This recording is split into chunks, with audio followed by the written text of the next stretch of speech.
Dave, 2 undefeated here at Eastleigh. Just give me your overall assessment of this evening. Listen, we're disappointed. This is always the case because you lose a game, I suppose. We spoke. The nature of the game is always going to be difficult, not just because of opposition. The conditions were obviously really tough on a wet pitch, but that's not an excuse. So we knew it was going to have to be a different type of game and a challenge for us in terms of how we want to play and us playing a bit differently. You've got to do the basics well. And first half performance is nowhere near good enough. You give yourself a mountain to climb.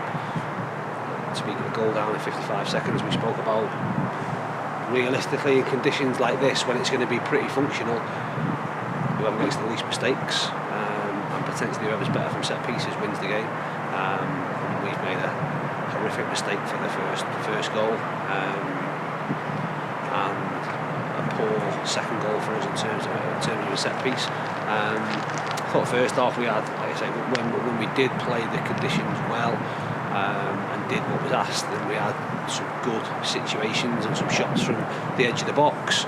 Second half I thought we were, like I say, we were much better.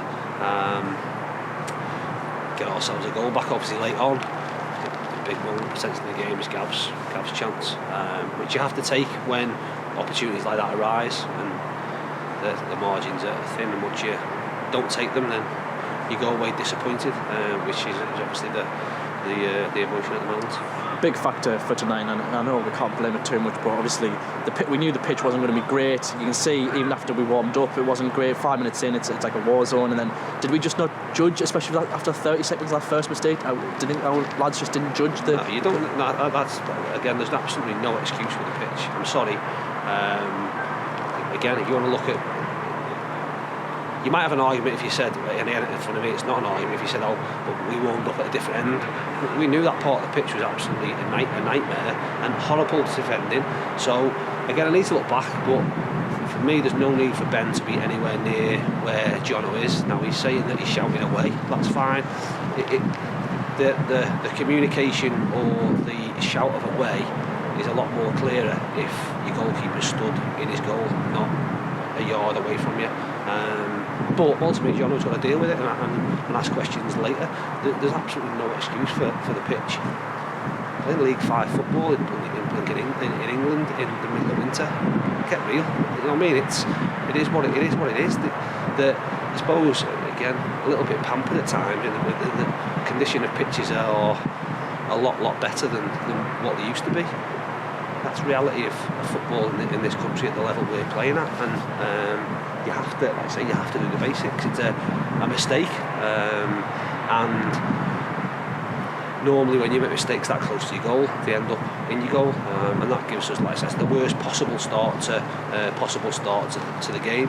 It was always then going to be not about pretty free-flowing football, and that affects them as well because they have ultimately got good footballers in there that want to try and play, and that's difficult to play on. So it becomes a different test. It becomes a test of, again, it's still a test of skill, but the skills you're asked to find are different ones. So can you put the ball in the good areas? Can you cross and put the ball between the posts with quality when you get the opportunity to? Can you stop teams playing forward? Can your set piece delivery be effective? Do you have the desire to want to go in there? All those things culminate in winning, losing or drawing. And although, like I say, we've had situations, and if you look at I suppose attacking play and shots on goal and things like that, potentially you could get something for the game. We've made more mistakes than they have, and more mistakes that have resulted in goals. That's ultimately ends up with us going away with nothing. Just breaking down moments of the game after that first goal, it looked like it became, obviously it was an even game, and then that second goal we saw from the corner, they were all surrounding the keeper, and it was just a ball in the area that ended up in the back of the net. Set pieces are what they are. Again, two things need to happen: delivery and desire. So if the delivery of the ball's in the right area and you want to go and edit, you'll go and edit, and they did that, we didn't. It doesn't matter where the ball is. Again, Jono's man, so again he's at fault, and listen, for as good as he's been and he's got his hand up in there, it's not he knows he's at fault for 2 goals, and he's going to take ownership, like I say, because he's been been great for us, and say he'll be better for it. But we knew how important. He's shown in the opposition's penalty area goals he scored. Well, the goals he scored comes from, again, him losing his man and having a desire to want to go and score. And the boot was on the other foot tonight. And like I say, we're disappointed, but we'll react from it and hopefully go and right any wrongs on Saturday at the Vic. You mentioned the second half we were a lot better, and you mentioned Gav's chance around 73 minutes. It looks like he just clips the crossbar and looks like he has the whole goal at aim at. But was in terms of our delivery into the box, just really not having that final cutting edge, and now playing the last third, obviously there wasn't a lot we could do with the conditions, but I know you don't want to blame that, but should our delivery and our tackle threat should have been a bit better? It's tough, listen, don't get wrong, it's tough. It ain't, we said before, there weren't many players out there that are going to look good players on a pitch like that. I'm sorry, that's not going to be the case. But that's irrelevant. It doesn't matter. It's about doing what's required to get a result, and playing the elements and conditions are a massive part of that. Whether that's force 10 wind in your face, whether that's rain, snow, whatever it is, condition of pitch, 3G, whatever. There's loads of, like I said, there's loads of variables. It's doing what's needed to get a result. There's good footballers out there, but tonight wasn't a time when you're going to look like a good footballer.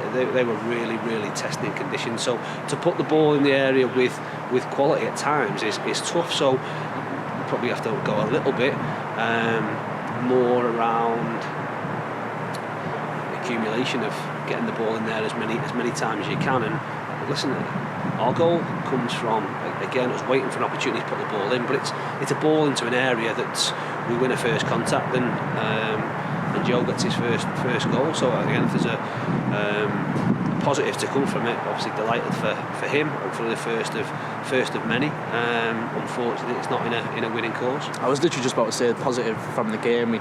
Was the goal, despite the fact we put the ball in a good area, just too little, too late? And as you said, it's huge positive. Joe Gray getting his first league goal for Hartlepool United. Yeah, of course, it's too little, too late for we've lost. But no, listen, Joe's had to be patient, and still will be. I think there's, from my perspective, this season for us was about him. Because he's still second year scholar age. He's not. I think we forget he's only 17. Yeah, sometimes. he's not even a first year pro. And his time, like I say, will come. He's working really, really hard, as he does. We hope that physically he'll be a different person than he is, like I say, in a year's time, because he's still growing. Like I say, he's a baby. But he's really, really keen to do well. He holds his own within the group based on how he trains and based on how hard he works and based on what he does, and his chances will come. And hopefully he has a really, really bright future with us. And just finally, dust ourselves down, go against Saturday, and then there's so many games to come. Tuesday, then Saturday. It's just game plan. Go again. We crack on. Just sitting there. Disappointed. Disappointment doesn't last too long. It's a long trip back to think about again what went on in the game and reflect, I suppose. But the reaction on Thursday and Friday will tell me everything I need to know about them individually, about the group, and we'll look to go and keep our record up at the Vic in terms of winning games, and get back on the horse. But recognise that again, away games are important for us. We need to find a way. And unfortunately we're not able to do that. Again is the point tonight. But you do that by, I suppose, the manner of goals and the goals in which we've conceded. If you go back to the Weymouth game again, a free kick, a set piece. It's not good enough. We need to be better at that, because we can't allow it to cost us games. Dave, thanks very much. Cheers, thank you.